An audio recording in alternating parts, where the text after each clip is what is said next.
Olá, meus queridos amigos, queridos irmãos, sejam muito bem-vindos a mais um estudo das cartas de Paulo, à luz da doutrina espírita. É um prazer, uma alegria ter você conosco. Hoje estudaremos o capítulo 9 da primeira carta aos Coríntios. Paulo, ele vem respondendo ao longo dos capítulos vários questionamentos lá da comunidade cristã de Corinto.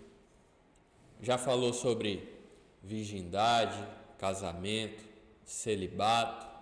No capítulo passado, no 8º, falou sobre o sacrifício, até mesmo sobre consumo de carne.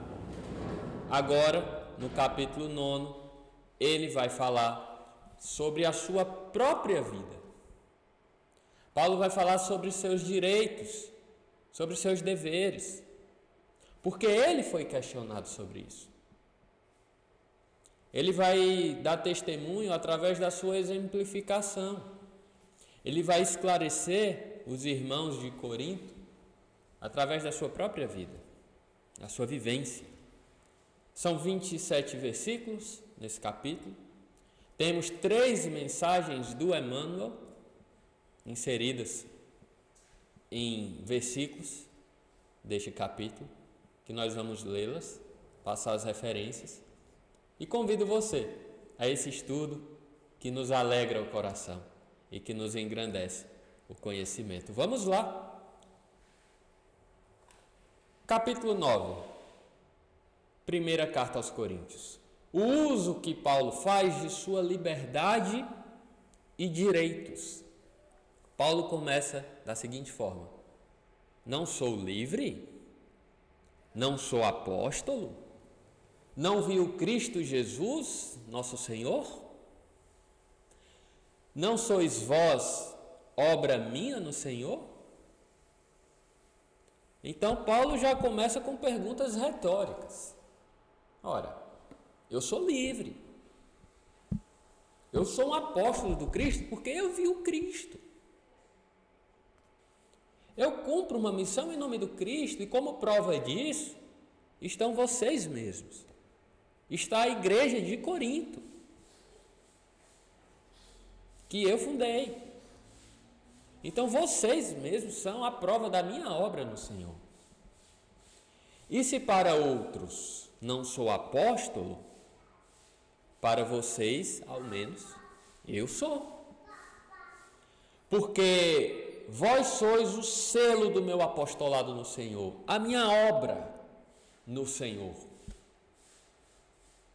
É como que Paulo estivesse dizendo assim: olha, eu não apenas falo palavras vazias,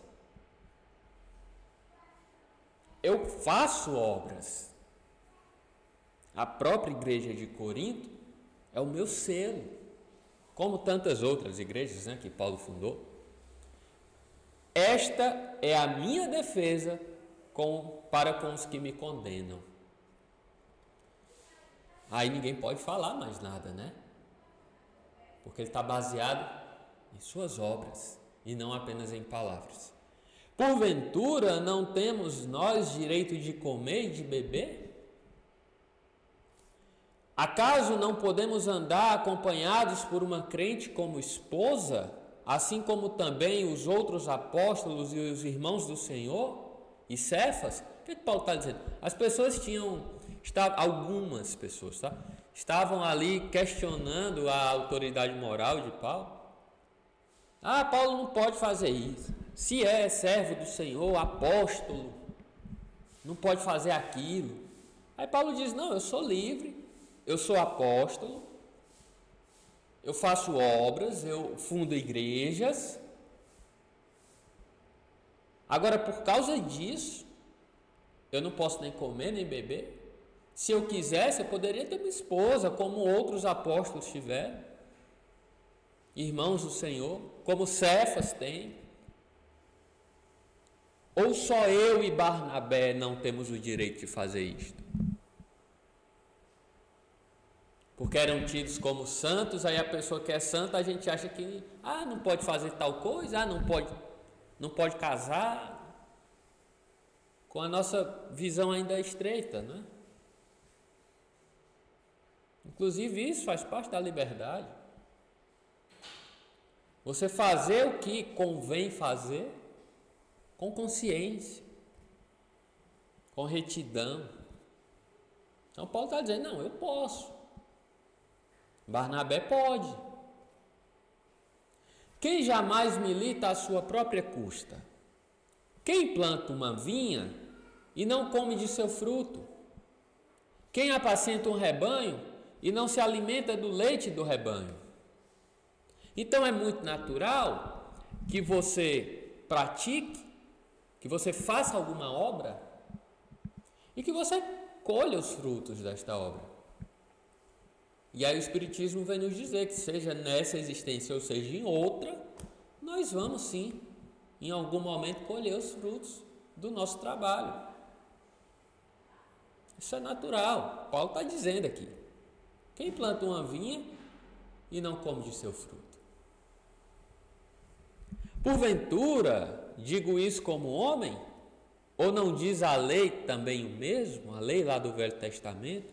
Porque está escrito na lei de Moisés: não atarás a boca ao boi que debulha. O que é que Paulo está dizendo? Lá na lei de Moisés tinha essa lei: não atarás a boca ao boi que debulha. O que é isso? O que é debulhar? Debulhar é você tirar os grãos, por exemplo, da espiga. Você tirar a semente ali do tronco. Isso é debulhar. E por que ele fala não atar a boca dos bois? Por quê? O ato de debulhar era mais fácil para aquele povo daquela época se você colocava os bois para pisar sobre os alimentos, pisar nos alimentos. Por quê? Pelo peso do boi, ele ia conseguir separar o grão da espiga, por exemplo. E as pessoas, algumas pessoas, atavam a boca do boi para evitar que o boi comesse os grãos, a semente. Só que isso era visto como crueldade, porque o boi estaria ali pisando no alimento, tentaria comer e não ia conseguir. Isso era visto como crueldade, e aí Moisés foi lá e proibiu: olha, você não pode atar a boca do boi, ele tem o direito de comer também. Está na lei mosaica. E aí Paulo vai resgatar essa lei. Eu não posso impedir alguém de comer os frutos do seu trabalho. Só que aí ele vai acrescentar, ele vai dizer: acaso tem Deus cuidado dos bois? O que é isso? O mesmo princípio que Jesus utilizou quando Jesus fala assim: se Deus, o nosso Pai, cuida das aves do céu, imagine de vocês. Então Deus, nesse ensinamento de Paulo, não está muito preocupado, entre aspas, com os bois, e sim com você. Então, se com os bois já não se pode fazer isso, imagine com você, que já tem consciência de si. Entende? Como é grande esse ensinamento? Ou não é antes por nós mesmos que ele diz isto? O ensinamento é sobre o boi, mas na verdade ele usa o exemplo do boi, mas na verdade ele está falando isso com relação às pessoas que têm o direito de ter o fruto do seu trabalho. Por certo que por nós é que estão escritas estas coisas. É pela humanidade e não apenas pelos bois. Vê como o sentido é profundo. Porque o que lavra deve lavrar com esperança, e o que debulha deve fazer isso com esperança de perceber os frutos. Claro, porque a gente não trabalha sem esperança do nosso próprio trabalho dar frutos, sobretudo para nós mesmos algum dia. O que não pode acontecer é a gente ficar esperando frutos imediatos. Isso não pode acontecer, porque muitas vezes esses frutos vão ser colhidos lá na frente. Mas todo mundo trabalha com esperança de ver os frutos do seu trabalho. Claro, senão, qual seria o sentido do trabalho? Entende?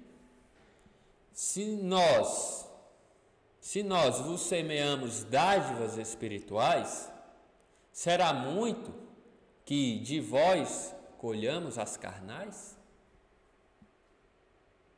Gente, Paulo está dizendo, olha, a gente semeia coisa muito maior do que os bens terrenos. Então, será muita coisa a gente colher pelo menos bens terrenos? Por exemplo, se eu semeio bens espirituais, dádivas espirituais, será ilícito que eu, por exemplo, escolha uma crente em Jesus Cristo para casar? É mais ou menos o que Paulo está dizendo. Não, isso não é muito, porque eu semeio muito mais do que isso. Se outros participam deste direito sobre vós, por que não podemos nós? Ele tá ali meio que dizendo, olha, tem gente que casou, teve gente que colheu bens, e por que eu não posso? Eu e Barnabé não podemos? Olha o esclarecimento. Mas não temos feito uso deste direito. A primeira parte da lição até aqui foi o seguinte, Paulo dizendo, se eu quiser, eu tenho esse direito. Se eu quiser. É um direito que me cabe. Eu posso. Mas, apesar de eu poder, eu não fiz, eu não quero até o momento. Eu não fiz uso deste direito. Antes, tudo suportamos para não criar obstáculo algum ao Evangelho do Cristo. Meu Deus, que grandeza! Ele diz, eu posso, mas eu não faço para não criar obstáculo ao Evangelho, para as pessoas não confundirem. Então, esse foi um ato de renúncia. De renúncia. Porque o Evangelho, gente, aqui na terra é sobretudo amor e renúncia em favor do outro. O Evangelho, gente, tem muita gente que confunde o Evangelho como poder. Evangelho é sinônimo de poder. Não é isso. A gente sabe que Deus é onipotente e que Jesus é o nosso governador espiritual. Mas a conversa do Evangelho, sobretudo do Novo Testamento, não do Antigo, mas do Novo, não é sobre poder. Poder está muito mais presente no Velho Testamento. O Novo Testamento, a conversa é sobre amor, sobre entrega, sobre renúncia. Tá? Para que a gente não confunda. Não sabeis que os que trabalham no sacrário comem do que há no sacrário? As pessoas que trabalham ali nos templos sagrados, no que é sagrado, comem os frutos dali. E os que servem no altar, participam do altar? É natural isso. Assim também ordenou o Senhor aos que pregam o Evangelho, que vivesse do Evangelho. Aqui vem o nosso primeiro esclarecimento que muitas pessoas confundem. Paulo, ele ainda hoje é extremamente incompreendido. Presta atenção nesse versículo 14. Muita gente acha que o que Paulo está dizendo aqui é você viver do Evangelho, você tornar o Evangelho como meio de vida de profissão. Que você deve ser pago em dinheiro. Tornar, por exemplo, a sua pregação uma profissão. Tem gente que confunde isso. Mas Paulo não está dizendo isso. Tem gente que é remunerada para pregar o Evangelho. Isso não existe, tá, gente? Isso é totalmente contra as lições principais do cristianismo. E as pessoas confundem esse versículo. Atenção. Eu, porém, de nada disto tenho me valido, nem tampouco escrevo isto para que se faça assim comigo. Ele está dizendo, eu tenho direito de casar, eu tenho direito de fazer isso, fazer aquilo, porque eu posso colher os frutos do Evangelho, mas eu não faço. E nem estou escrevendo isso para que vocês façam isso para mim. Eu não estou pedindo isso, diz Paulo. Porque eu tenho por melhor morrer antes que alguém me faça perder essa glória. Então Paulo está dizendo assim, olha, eu posso dar um passo nessa direção, mas se esse passo lá na frente, se ele puder me fazer cair, eu prefiro ficar quieto. Eu prefiro ficar aqui na minha, eu prefiro morrer aqui, sem dar aquele passo, do que eu dar, e lá na frente, eu começar a trocar as bolas e cair. Isso é renúncia, isso é foco, determinação. Porque Paulo sabia o que estava fazendo. Ele sabia em quem ele acreditava e no que ele acreditava. Ele vai falar sobre isso na frente. Que ele vivia não como quem estivesse açoitando-a, mas com um objetivo firme. Que ele haveria de falar, eu sei em quem tenho crido. Porquanto, se evangelizo, não tenho do que me gloriar, pois tenho necessidade disto, porque ai de mim se não anunciar o Evangelho. Isso acontece, gente, com todos nós que trabalhamos na seara do Cristo. Você é constrangido aquilo ali. Ah, Gonçalo, mas cadê o livre-arbítrio?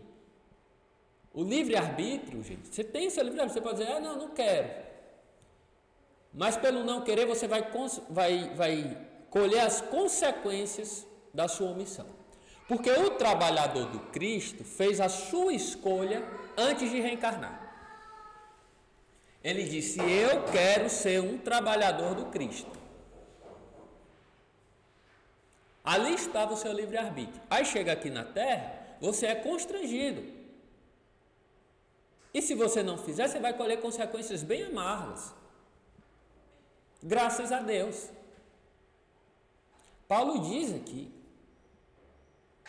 eu tenho necessidade de pregar. Porque para a gente que trabalha na seara evangélica, isso é uma necessidade. Porque se a gente não trabalhar, a gente se perde. A gente começa a fazer um monte de bobagem na vida. Esse trabalho é o que Jesus chama do jugo leve. Que eu já expliquei aqui, né? Pra gente, jugo não é julgamento, é direcionamento. Jugo é aquela madeira que se coloca no lombo dos bois para direcionar o gado para arar a terra. Direciona. É o jugo leve. Jesus está te direcionando no trabalho. Ou seja, no trabalho cristão, eu vou me forjando uma criatura melhor. Se eu abandono o trabalho cristão, ai de mim, como disse Paulo. Ai de mim. Assim que, se o faço voluntariamente, haverá galardão. Haverá uma recompensa grande. Se, porém, o fizer de má vontade, minha dispensação fica sem crédito, vou receber pouquíssima coisa. Qual será então meu benefício? É que, pregando o Evangelho, eu faço sem cobrar pelo Evangelho, para não abusar dos meus direitos do Evangelho. Gente, quem prega o Evangelho tem seus direitos, isso é fato. Quem trabalha na seara do Cristo, em qualquer que seja a área, pregando ou fazendo qualquer outra coisa, tem seus direitos, porque é cada um segundo suas obras, ponto. Agora, tem gente que busca a sua recompensa aqui na terra. E Jesus já alertou sobre isso. As pessoas que buscam a recompensa na terra terão na terra a sua recompensa e não podem, quando chegar no plano espiritual, cobrar pelo trabalho que foi feito, porque já receberam sua recompensa. Jesus não fala sobre isso? Agora, como diz Paulo, se você trabalha sinceramente na seara evangélica, sem cobrar por ela, sem aguardar recompensa, grande será o seu galardão na vida espiritual. E cá para nós, eu prefiro muito mais o galardão na vida espiritual do que as migalhas terrenas. Percebemos que lá no versículo 16 tem uma parte sublinhada, né? Ai de mim se não anunciar o evangelho. Por que tem uma mensagem do Emmanuel? Lá no livro Na Seara Evangélica, lá no livro Bênção de Paz, Bênção de Paz, no capítulo 16. Mensagem na Seara Evangélica, que o Emmanuel vai falar sobre o trabalho no evangelho. O Emmanuel vai dizer: às vezes fugimos ao serviço evangélico, justificando a omissão com os defeitos que ainda nos caracterizam. Ou seja, a gente foge do trabalho dizendo: eu sou imperfeito, eu isso, eu aquilo. Ignorando que é o próprio trabalho que vai nos forjando criaturas melhores. E a gente usa a desculpa da nossa imperfeição para não trabalhar. Olha que contrassenso. O Emmanuel vai dizer: dizemos-nos demasiado fracos para cooperar com a beneficência e desertamos do contato com os irmãos em penúria. A gente diz: eu sou fraco, eu não posso fazer caridade porque eu não tenho nada. Gente, até uma palavra de esperança que você oferece a alguém em sofrimento, em uma situação de penúria, você já está fazendo muito por essa pessoa. Você pode não ter um bem material, mas nos disse o Chico, a alegria é a única dádiva que a gente pode oferecer sem possuir. Afirmamo-nos inábeis e recusamos encargos honrosos que se nos confiam. Asseveramo-nos na posição de espíritos endividados e fantasiamos incapacidades para o cultivo da fé. A gente dá 1000 desculpas. Entretanto, é grande contrassenso semelhante norma de proceder. Às vezes nós recebemos uma deliberação honrosa para um trabalho e a gente se desfaz do trabalho dizendo que a gente é incapaz. Se a criatura humana surgisse instruída no berço, para que a escola na terra? Ninguém nasce sabendo. É preciso que a gente evolua através do trabalho. Aí você olha um grande, por exemplo, palestrante, um grande orador. Esse orador teve que começar em algum momento, seja nesta encarnação, seja em outras. Ele teve que dar o pontapé inicial. A gente observa pessoas que fazem um trabalho excepcional e dizem: eu nunca vou chegar lá. Gente, aquelas pessoas começaram do primeiro passo. Então, o Emmanuel nos diz qual seria o sentido da escola da terra, na terra. O sentido é esse. É a nossa evolução. É para isso que estamos aqui. E a gente foge dela. Evitemos escapatórias diante da construção do bem, que é nosso dever. Aqui Jesus não está pedindo um favor, não. A construção do bem é nosso dever. Então a gente precisa parar de dar desculpa. E nós, em lhe mediando o exemplo, podemos reconhecer que, se não aproveitarmos os recursos de trabalho que o Espiritismo nos oferece, permaneceremos na inferioridade que temos vivido até hoje, se não descambarmos para coisa pior. Olha que puxão de orelha. Primeiro, o Emmanuel fala que é nosso dever.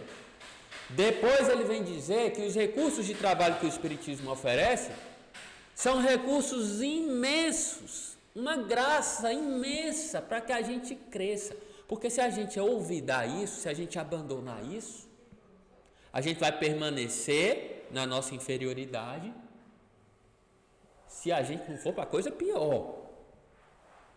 Então vamos abrir os olhos.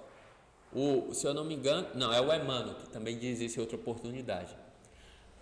O desequilíbrio da mente é fruto do esquecimento do dever. Ficou alerta. E aí Paulo continua. Porque, sendo livre para com todos, me fiz servo de todos para ganhar muitos. Porque a gente acha que liberdade é você esquecer os outros. Liberdade é você fazer o que você quer. Dar margem aos vícios. Eu sou livre. Eu vou para a festa hoje à noite beber todas, porque eu sou livre. E um outro pensador já nos disse que quem dá margem às suas más inclinações, aos seus vícios, não é livre, é escravo deles. Porque liberdade verdadeira é você ter vontade de fazer alguma coisa e você poder escolher entre fazer e não fazer. Se você é constrangido por seu próprio eu a, por exemplo, ir para a festa hoje e beber até virar a perna, você não é livre, você é escravo do seu vício. E a única coisa que nós devemos ser escravo é do Evangelho. Paulo diz isso em várias oportunidades. Eu sou escravo do Cristo. Eu sou livre para o mundo e escravo do Cristo, graças a Deus. Porque eu sou constrangido a anunciar o Evangelho. Essa é a servidão que nós devemos buscar, e não a servidão às coisas terrenas. E ele diz, eu me fiz livre para com todos para ser servo de muitos. Olha que lindo, né? Isso é uma poesia, gente. Isso é uma poesia. Com os judeus, agir como judeu, para ganhar os judeus que estão debaixo da lei. Como se eu mesmo estivesse debaixo da lei, conquanto realmente eu não estivesse debaixo da lei. Para ganhar aqueles que estavam debaixo da lei. Olha que jogo de palavras impressionante que Paulo faz. Então, ele pegou isso, gente, claro, de Jesus, né? Porque Jesus estava com pastores, Jesus falava parábolas de pastores, estava com pescadores, falava parábolas de pescadores. Paulo está dizendo, olha, eu quando estou no meio de judeus, eu ajo como judeu. Eu vou buscar palavras lá do Velho Testamento, né, das Escrituras. Eu vou citar coisas que eles estão acostumados. Nós vimos isso muito na Carta aos Romanos. Volta lá no estudo da Carta aos Romanos. Você vai ver Paulo falando sobre circuncisão, sobre alimentos para os judeus, coisas que eles estavam acostumados. Claro, é muito lógico isso. Falava muito sobre leis, as leis de Moisés, as Escrituras. Volta lá na Carta aos Romanos. Você vai ver o que Paulo está citando aqui na prática. Então ele está em um grupo de judeus, ele age como judeus, fala de lei. Conquanto Paulo, já não estivesse mais debaixo daquela lei. Porque aquela lei judaica era para regular aquela sociedade. Paulo, já tinha transcendido isso. Ele já tinha transcendido. Como nós hoje no Espiritismo já transcendemos determinadas leis. Por exemplo, a de comunicação com os mortos, que está lá em Levítico, que está lá em Deuteronômio, era lei. Só que nós já transcendemos essa lei, como o próprio Paulo já tinha transcendido. Aliás, como o próprio Jesus transcendeu, quando se comunicou com os espíritos Moisés e Elias. Então nós não estamos mais debaixo daquela lei, não faz mais sentido. Entende? Para os que estavam sem lei, agir como se eu estivesse sem lei, conquanto não estivesse sem a lei de Deus, estava, porém, na lei do Cristo, para ganhar os que estavam sem lei. A mesma coisa, só que em sentido inverso. O grupo que Paulo falava, ele trazia coisas concernentes àquele grupo. Aqui ele faz a distinção entre judeus e gentios. Com os judeus ele falava sobre coisas dos judeus, com os gentios ele falava sobre coisas dos gentios. Mas ele deixa claro, olha, no primeiro exemplo, eu não estou debaixo dessa lei judaica mais, mas eu falo de acordo com ela, porque eu a conheço. Então, para vocês entenderem, eu vou falar sobre lei. E para os gentios que vivem sem a lei judaica, Paulo diz, olha, nós não estamos mais debaixo da lei judaica, porém eu estou sobre a lei do Cristo. Tá? Para que a gente não interprete que é assim, deixa a vida me levar. Não, estamos sobre uma lei, não mais a lei judaica, mas a lei do Cristo. Fiz-me fraco para com os fracos, para ganhar os fracos. Fiz-me tudo por todos os meios, fiz-me tudo para todos, por todos os meios chegar a salvar alguns. Olha que lindo. Para com os fracos, eu não agredi, eu não violentei a consciência nem a fraqueza deles. Eu me fiz fraco também, embora Paulo, na verdade, não fosse fraco, mas ele se fez fraco em contato com os fracos. Porque luz demais encandeia. Da mesma forma, Jesus fez conosco. Jesus passou pela terra em contato com nós fracos. Nossa humanidade ainda tão necessitada. Sofreu injustiças, perseguição, abandono, traição, sofreu, se fez fraco na carne. Aí ele vai dizer para Pilatos, olha Pilatos, meu reino não é deste mundo, porque se fosse os anjos viriam me resgatar, os anjos viriam me resgatar, meu reino não é deste mundo, então eu tenho um reino muito mais forte, de espírito forte, mas eu me faço fraco. Eu me permito ser agredido, violentado. Me permito. Porque luz demais encandeia. Olha que sutileza. E Paulo vai dizer que por esse modo ele consegue salvar alguns. Da mesma maneira Jesus. Então o intuito de Paulo não é salvar a humanidade inteira. Ele tem consciência disso. Mas salvar alguns. Para que a gente hoje não interprete que o nosso papel é salvar o mundo, que não é. Tá? Quanto mais pessoas a gente conseguir levar conosco através do nosso exemplo, melhor. Mas vamos tirar essa pretensão de salvar o mundo. Tá? Tudo faço pelo Evangelho, para dele me fazer partícipe. Ou seja, eu me entrego a minha vida pelo Evangelho para ser parte dele. Não sabeis que nas corridas do estádio, embora todos corram, um só leva o prêmio? Assim correi para consegui-lo. Aquilo que eu falei, olha, a gente está correndo aqui juntos, mas não espere que toda a terra será salva de uma hora para outra. Não é. Não vai ser assim. Tem espírito que vai ser, por exemplo, exilado. Tomemos cuidado para que não sejamos nós, diz Paulo. Tomemos cuidado com isso. Está sublinhado o versículo 22, essa beleza, essa poesia, porque tem uma mensagem do Emmanuel lá no livro Fonte Viva, capítulo 72, intitulado Incompreensão.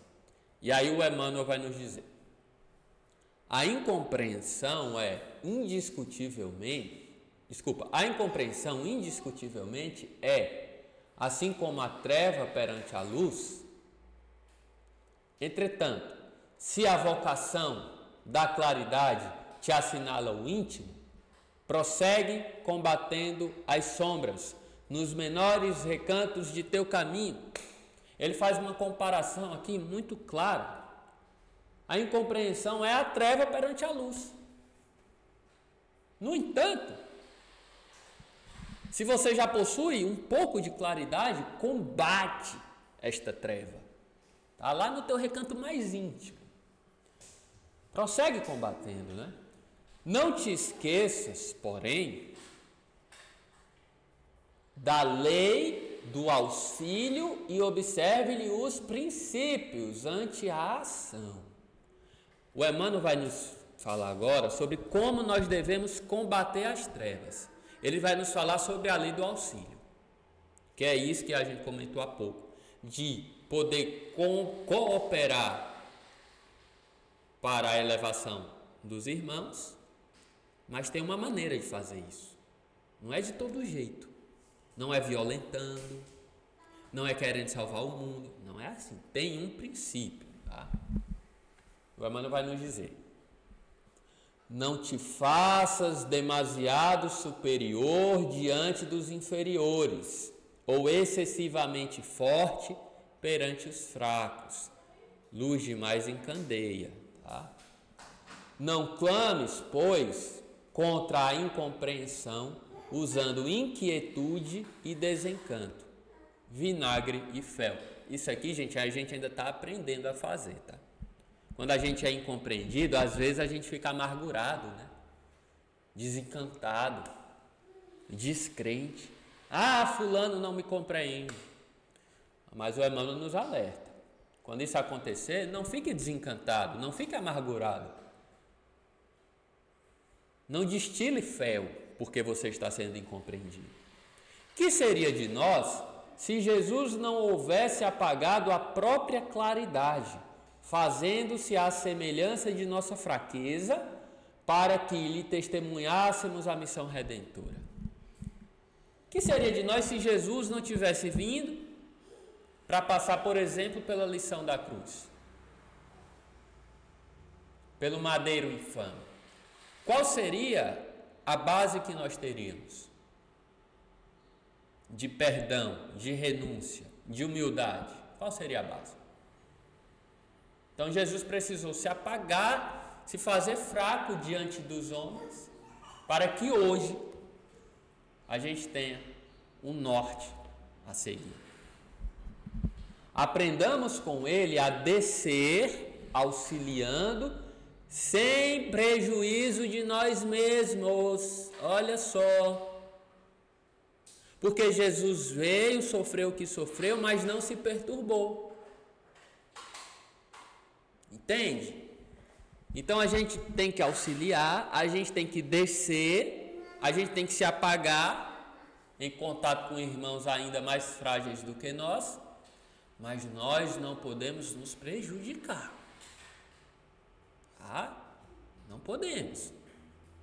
Atenção a isso. Em contato com a dor do outro, a gente não pode tornar a dor do outro a nossa dor. Porque senão como é que a gente vai ajudar? Senão a gente se desequilibra. Tá? Atenção. Vamos lá.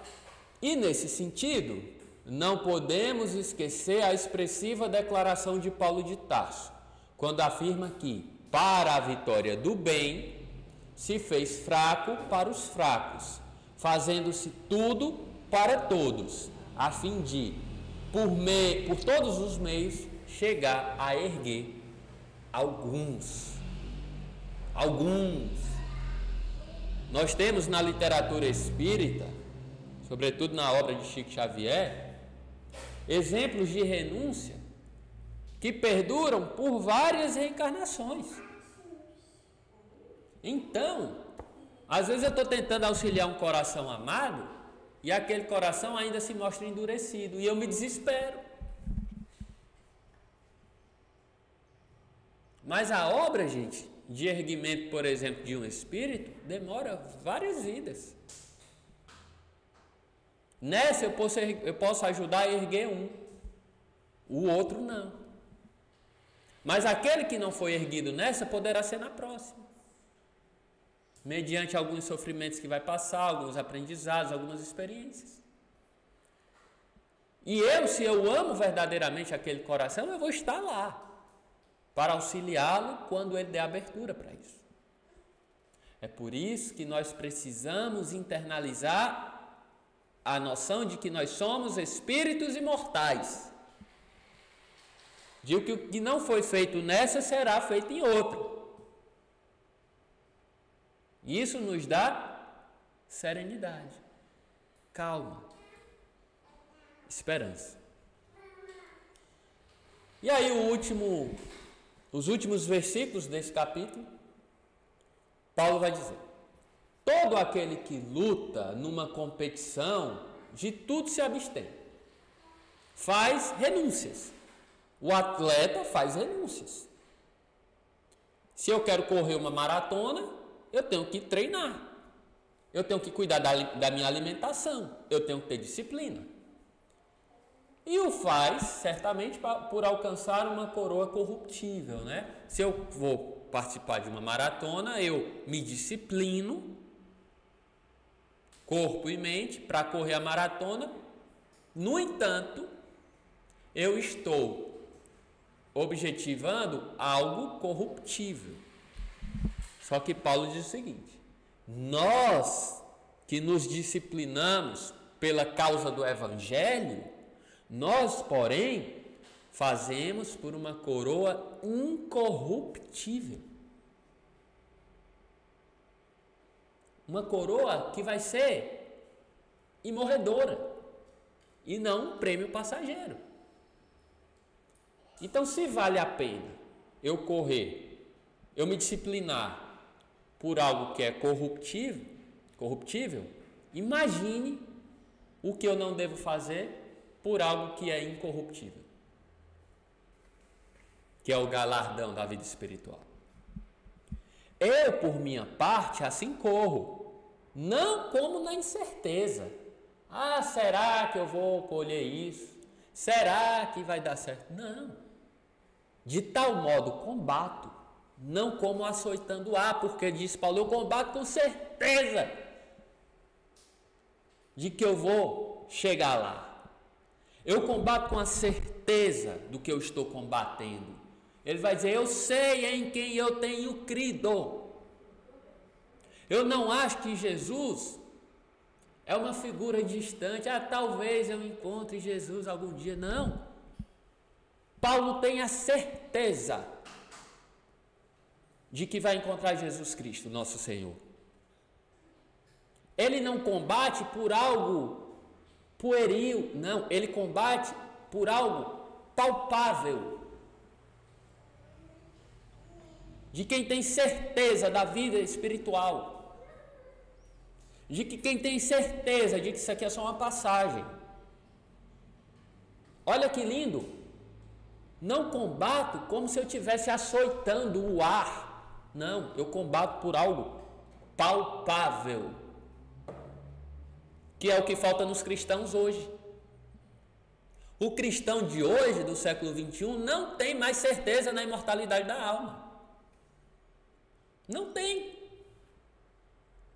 Porque eu digo que eu acredito em Jesus, e quando chega uma dificuldade em minha vida, eu me desespero. Então eu não tenho certeza da imortalidade da alma. Esse é o cristianismo hoje. E o trabalho do espiritismo e de outros diversos emissários em diversas outras religiões é justamente resgatar isso, que era uma característica do cristianismo dos primeiros tempos. Por isso que o espiritismo é o cristianismo redivivo. Porque a gente fala com certeza, a gente vive com certeza de que nós somos seres imorredores, imortais. É isso que Paulo está dizendo aqui. Antes, subjugo o meu corpo e o reduzo à servidão, para que, pregando aos outros, eu mesmo não venha de algum modo a ficar reprovado. Outro versículo deturpado por muita gente. Que a pessoa lê, antes subjugo o meu corpo e o reduzo à servidão. Aí a pessoa vai e faz a penitência, a autopenitência. Começa a quê? A maltratar o seu corpo. A chicotear o seu próprio corpo. Ah, eu sou um pecador e começa a chicotear o seu corpo. Muita gente faz isso devido a isso aqui que Paulo está dizendo, subjuga o meu corpo. Só que ele não está falando de você penitenciar o seu corpo com chicote, não. Ele está falando, por exemplo, de você não dar margem aos vícios, aos prazeres da carne. Porque o seu corpo, meu irmão, minha irmã, é um instrumento para você evoluir. Um tabernáculo que Deus lhe deu. O que é tabernáculo? Tabernáculo, você pega lá do Êxodo, é uma tenda, uma morada temporária. Aquilo é um tabernáculo. Então o seu corpo é uma tenda, uma morada temporária. Para quê? Para lhe abrigar enquanto você está passando pela terra. Aí você vai destruir a sua tenda? Claro que não. Paulo está dizendo aqui no subjugo, no sentido de deixar o espírito prevalecer as paixões do corpo. Algum vício. Entende? Mais 2 versículos sublinhados, temos as 2 últimas mensagens do Emmanuel deste capítulo, para a gente encerrar. A primeira, referente ao açoitando o ar, né? Palavras de Vida Eterna, capítulo 26.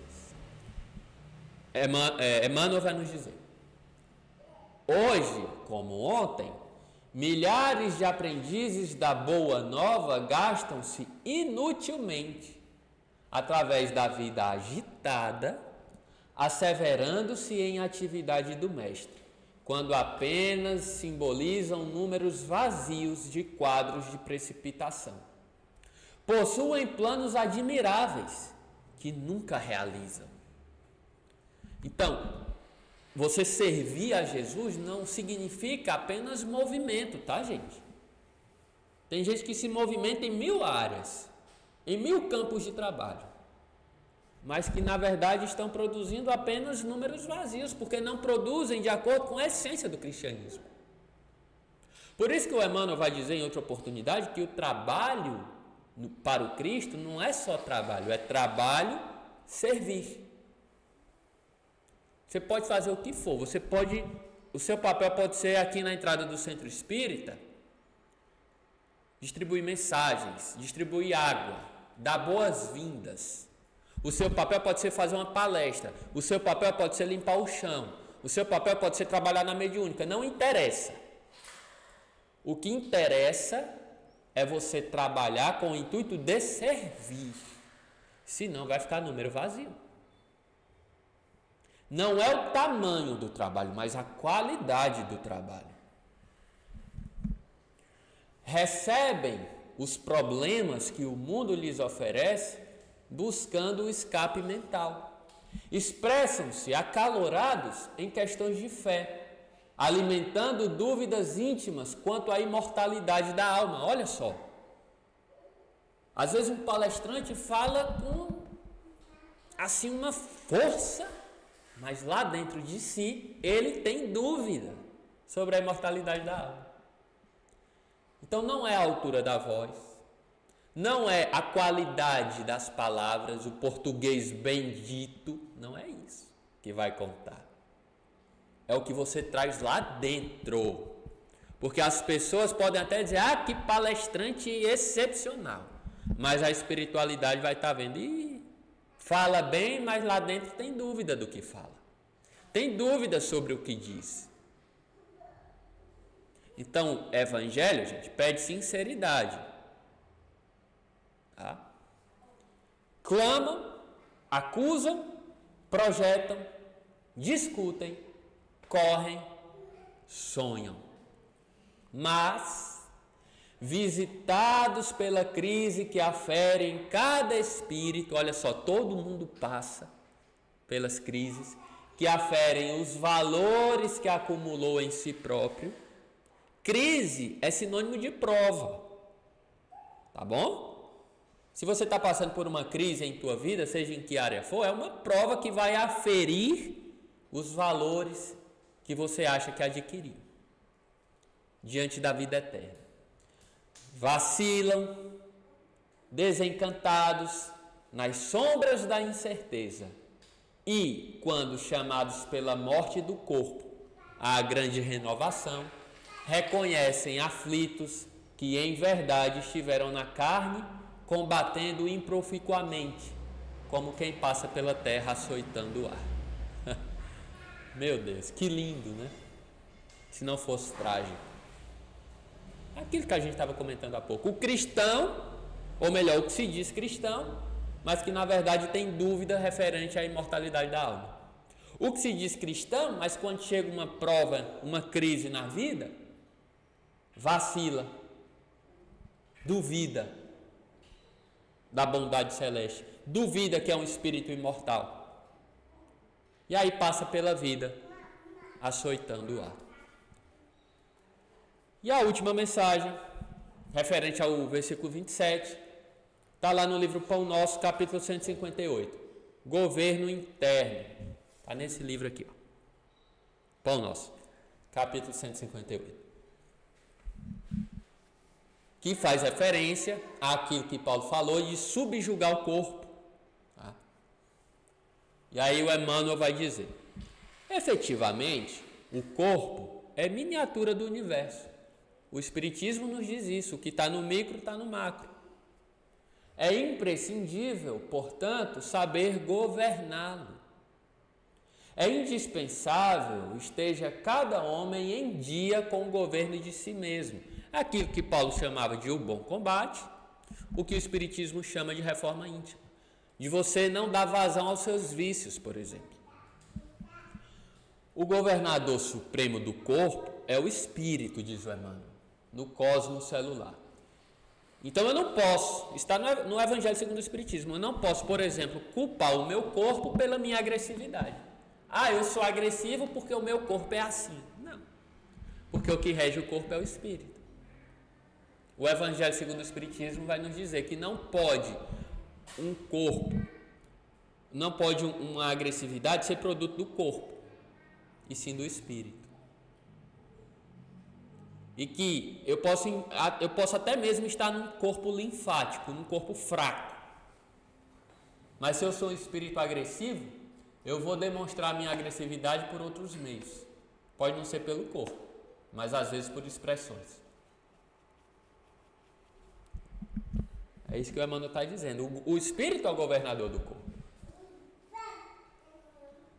Mas nem sempre mobiliza os órgãos fiscalizadores da própria vontade.